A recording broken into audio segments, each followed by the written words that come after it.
Hi. Do you see what I'm going for here? I'm going for Jürgen Teller kind of thing. I'm gonna explain who he is in a minute. I hope you're seeing the vibe. I feel like I achieved it. We are going to talk today about a few subjects that I decided to include in this conversation because I saw this video. Who the do you think you are? No, whoa. This really got me thinking. Sorry, I know I look crazy. I did not wash my face last night. But this really got me thinking, and I was like, yeah, what is it about men that anytime a woman's feeling good about herself and she's like, I look so hot, what is it about men that they always have to come in and like humble us? And then it hit me.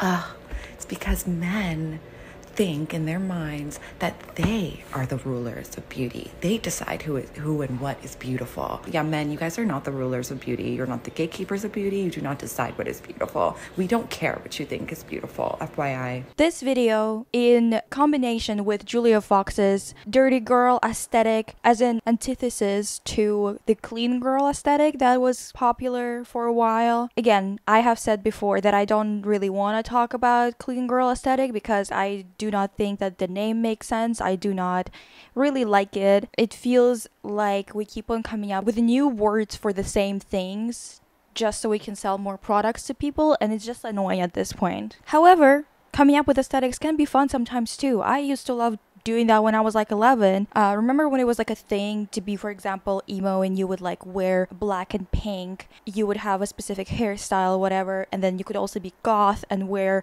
specific types of clothing. And there was like a lot of subtypes of that kind of nature that I was obsessed with when I was 11. I came up with my own that was like related to being friendly and wearing a lot of sky blue, which I don't know. I don't know what I was thinking. I don't know what inspired me to do that. Don't ask me so many questions. I got really interested in discussing this idea of who the rulers of beauty are, the rulers of what is not even fashionable in a sense of avant-garde fashion that I'm interested in, you know? Like, I'm here for the weird shit. Or conceptual shit. Like, it doesn't have to be weird as much as it needs to have like a very distinct concept. And that dirty girl aesthetic and being a ruler of beauty made me think about their relationship to real life. Something that's outside of us just discussing things online or discussing things in an academic setting and stuff like that, you know? First and foremost, let me loosely explain what dirty girl aesthetic actually is. Because the thing is, listen, there's no proper definition for it. Personally, I think the name does not suit this aesthetic. I also think that this aesthetic, because it's like not focused on products and things working out in a very specific way, which you would need specific, well-performing products to execute, it becomes more of a fluid thing that's a little bit difficult to pin down, which I personally like. So the term is a bit insufficient for me. To conjure up an image of what a dirty girl aesthetic is, you have to think about Julia Fox and her approach to fashion recently and her position, you know, in the media world. You know, I don't know everything about Julia Fox. I wasn't following everything that was happening closely, but let's look at this picture, which is quintessentially the dirty girl picture,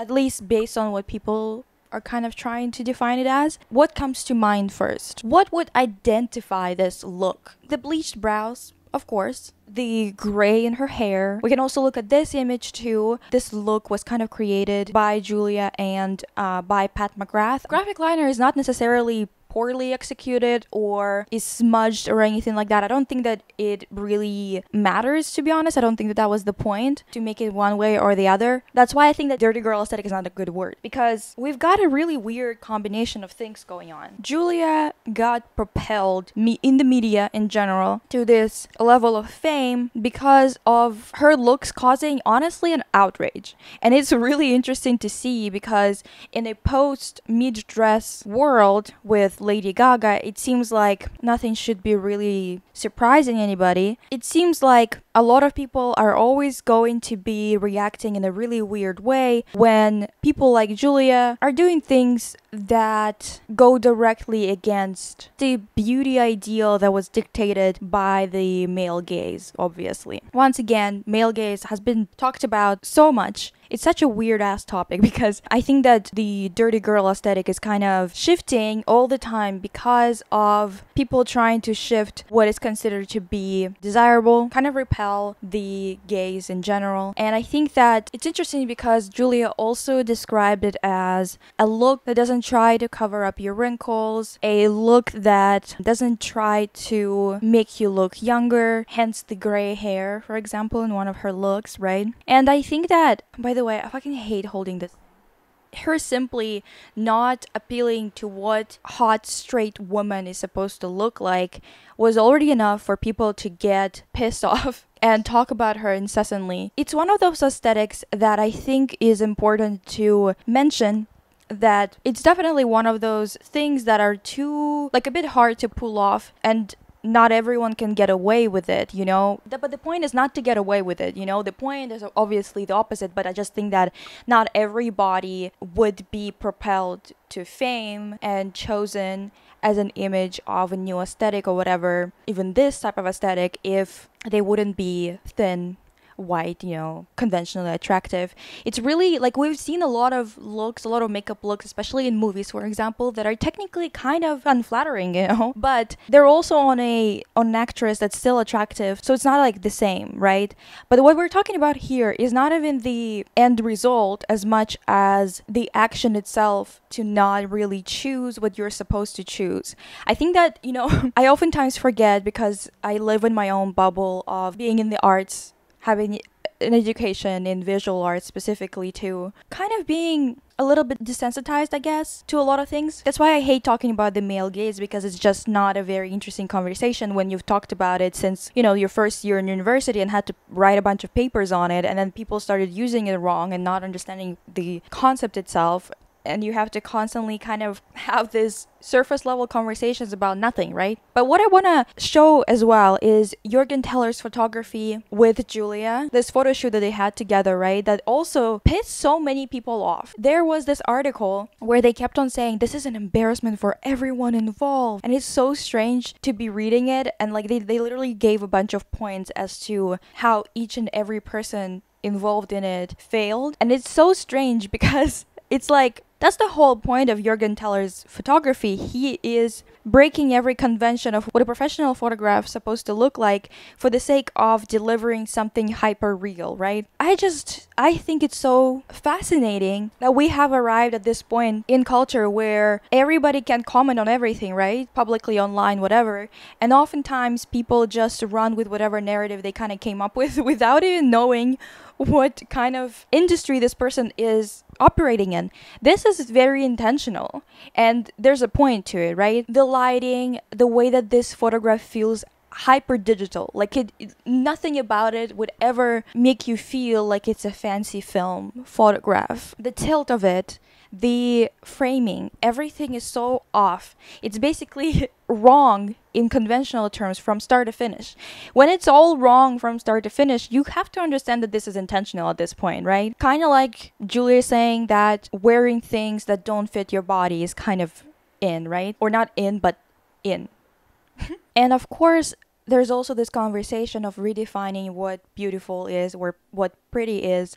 For example, with this quote from Roberts Rossi, who's a Milk makeup creator. She says that abstract makeup doesn't equate the end of pretty. Bleached brows don't adhere to conventional standards, but showing up with no brows is strong, she said, and strong to me is pretty. Beauty is a good barometer of the time that we are in and right now. It's idiosyncratic makeup for an idiosyncratic time. Perhaps in some cases, women are purposely looking for a look to repel the male gaze, but in others, it's about rocking a new trend or wearing a look that's going to power you through that day. So this is also something that I wanted to discuss, and I went outside because I wanted to film in different locations for this video. I went outside and can't find a place to film. It's just so rude. Do you hear that? Jesus. Right, Pika? So pretty here though. I walked really far away, see? And this bitch is following me. What is your problem? We came to sit down on a bench because this bitch is not leaving us alone. And she's still following us, or he's still following us. I don't know what their problem is. Yeah, a crow did not allow me to do what I wanted to do. This brings up this whole thing, you know, of course, of how people talk about makeup, plastic surgery, dressing up, all of that kind of stuff. To be honest, I think that I would have an easier time talking about it if a lot of people were questioning their preferences, thinking about what they do to themselves and why they do it. So these conversations don't really lead anywhere. I personally, for example, love flowery dresses, okay? Which is technically within the norm and within the ideals of desirability. So it does make me think, damn, maybe I should wear something else just so I can divert that gaze because I don't want it, right? At the same time, even though that is the case, I also cannot just stop wearing what I actually like for the sake of doing something against someone's preferences, right? In that case, I would also be structuring my life around someone else's perception of me or around someone else's ideals or desires and other things like that. I'm gonna be honest with you. The main reason why I don't love these conversations anymore is because I think that we are way past it. At least we should be at this point, because there's so much information available. This is kind of a very basic idea in terms of aesthetics. This is nothing interesting anymore. And at this point, with this whole conflict of why someone gets dressed one way or another, and this whole conflict with looks and being desirable, obviously it's all connected to the male gaze, and this whole structure is kind of useless to be operating in, to be honest. I believe that my solution to this is to leave it behind entirely, to leave conversing with men who disagree about this behind. I don't think we should be talking to them anymore.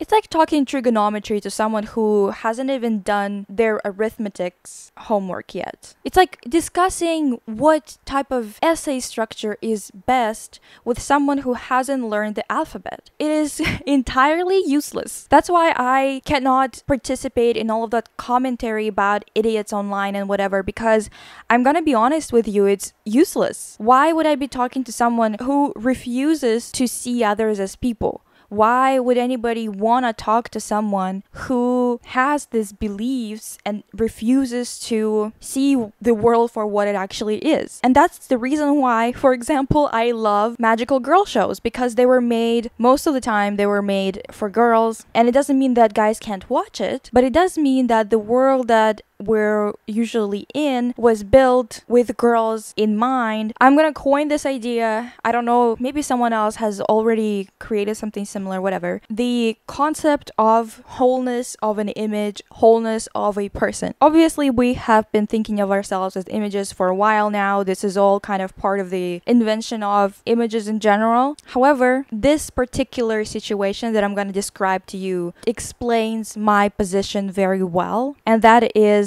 the fact that when I was a kid, I don't remember when, honestly, maybe I was like 10 or something, my dad told me that women, when they wake up in the morning and they're getting dressed, they decide what body part they're going to show off that day. And I was so confused because I have never thought of that when I was getting dressed, not a single time. So I got really pissed. I was like, what the hell are you talking about? I have never heard of that. I've never thought that way about getting dressed. So what the hell are you talking about? The reason why I'm bringing this up is because maybe some of you thought that way about yourself at one point or another, but I will address that a bit later. What I want to say is this simple exchange shows and explains a lot to me personally. It shows that he always saw the opposite gender as a collection of body parts, a dismembered being. You are not a whole thing. You are not a character, even. When I get dressed, I obviously have a vision of what I'm doing. I enjoy aesthetics. I think about colors. I think about dresses and about what I prefer, visually speaking, right? But I realized that every time I would be getting dressed or I would be planning something, first and foremost, it was always about just like my mood and kind of comfort level I wanted to be at, I realized that I envisioned what I'm gonna be wearing as part of being inspired by character. When I was a kid, I would think that I would want to dress as a princess, not that I would want to show off my chest or my arms. Think about yourself as a whole, and not as an image, but as a whole without looking in the mirror, you know? Try to imagine yourself as something other than an image. And if you're struggling with that, at least imagine yourself as a whole. Not someone with a bad nose or ears that are too big or some shit like that, but rather as a whole person. Because our environment is really trying to make us see ourselves as a dismembered body, as just a collection of body parts, you know, instead of a full thing. That way, you can stop trying to get each body part to look like the ideal body part and start thinking of your fashion and your aesthetics as a form of self-expression, a result of you living. Maybe not even self-expression. Maybe self-expression can go fuck itself, honestly. Maybe it's all about just living, and whatever you happen to be wearing or whatever you happen to be is what you are. Another thing that is also all about the rulers of beauty or the rulers of worth. I want to tell you, compliments and criticisms are all the same shit, technically speaking. When people compliment you, it tells you more about them than it does tell you anything about you. Oftentimes, people don't even know what's gonna look good on anybody. Sometimes people don't even have good taste. Sometimes they only have good taste for themselves. And all of the time, whatever their perception of you is, it's not really reality, especially when it comes to images. Whatever is online about me, for example, and whatever people read off of me, as much as I enjoy when it's positive things, it does not change who I am. It does not describe who I am. And most of all, these opinions are oftentimes quite inconsequential. I'm not talking about interpersonal relationships. I'm specifically talking about the image, the look, the personality that someone expects from you, the worth that you supposedly have in the market. This is the reason why, as I've said, I don't comment or even participate in watching commentary about those stupid ass podcasts with a bunch of people that know nothing, you know, speaking with this gusto as if they know something, as if they have been educated on anything ever. Honestly, it's because it's useless. Leave it behind. This is my solution, and this is my new way of saying the dirty girl aesthetic. Maybe it's leave it behind aesthetic. It's an aesthetic that comes from not trying to be a specific thing, not trying to play in the game of desirability. I guess that dirty girl tries to do the opposite of everything that's desirable, but I suggest you don't do either. Don't do any of it. Actually, this is kind of the reason why I can criticize all of those things while still wearing my lip gloss and whatever the fuck, you know?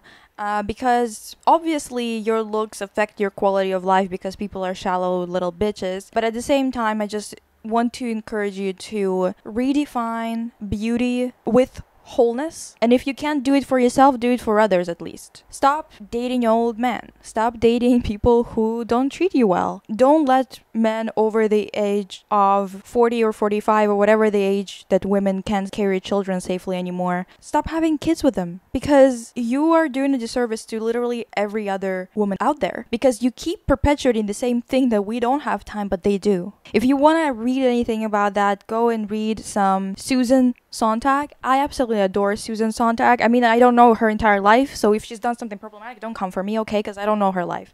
But I do know some of her works, and she's done a lot of great writing that is so perceptive and so ahead of its time. She was literally writing in the 70s about things that we are struggling at a larger scale today. It's insane. That woman really knew what the fuck she was doing. Honestly, it's really impressive. Go read about the double standard of aging. And this whole thing actually feeds into all the other topics that I've touched, and it definitely informs the dirty girl aesthetic, and it informs Julia's approach to it. And obviously, again, this whole conversation is not intersectional enough. The dirty girl aesthetic would be hard to pull off for anyone who's not conventionally attractive and at the top of desirability pyramid, right? But at the same time, that's the whole fucking point of that aesthetic, that you're technically doing things that would put you lower on that desirability pyramid. I suggest that we simply step off that pyramid altogether and maybe even destroy it. Because that's some bullshit that does not serve anyone who you care about or you. And I think that we all need to be more stubborn.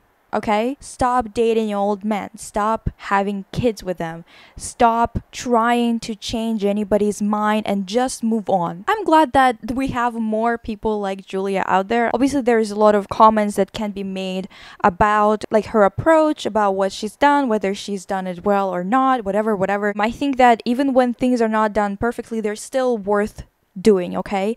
Even if you can't do everything perfectly, even if you can't be the most intersectional feminist out there, just go ahead and live outside of the pyramid and allow others to be whole outside of that pyramid and lift them up for doing so, especially when they're not at the top of the pyramid that exists, even though we would really like for it to not exist at all. Which I mean, we can do it if everyone would agree to do it, honestly. In any case, this is the reason why I don't really talk about this topics that much. That's the reason why in my latest video, when my assistant asked me, what is your type? I said that I just don't think enough about men to have a type, because we've got to do something else, ladies and gentlemen and others. We need to do something more interesting, because this is just so dull, and I am really glad that people like Julia are doing something along the lines of saying aging is in. I'm not gonna cover up my wrinkles, or wearing things that don't fit their bodies, or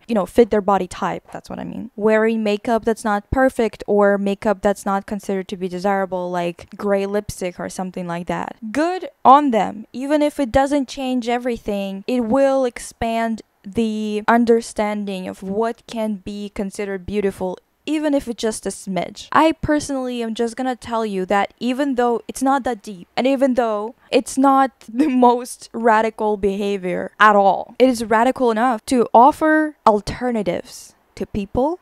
And I think that alternatives are very important for all of us, because the less we talk about these things publicly, the less we make art or make media that kind of spreads further and further, the less there will be any progress overall and less personal freedoms. Tell me what you think about this. Tell me if you have any comments when it comes to intersectionality. I would love to hear from you guys who are specifically, affected. What do you think about the dirty girl aesthetic, about the concept of rulers of beauty, and how it enrages people when women like Julia are just putting on really thick graphic eyeliner, put some gray in her hair to underline age or put it at the forefront. And I'll see you soon. Bye. Bye.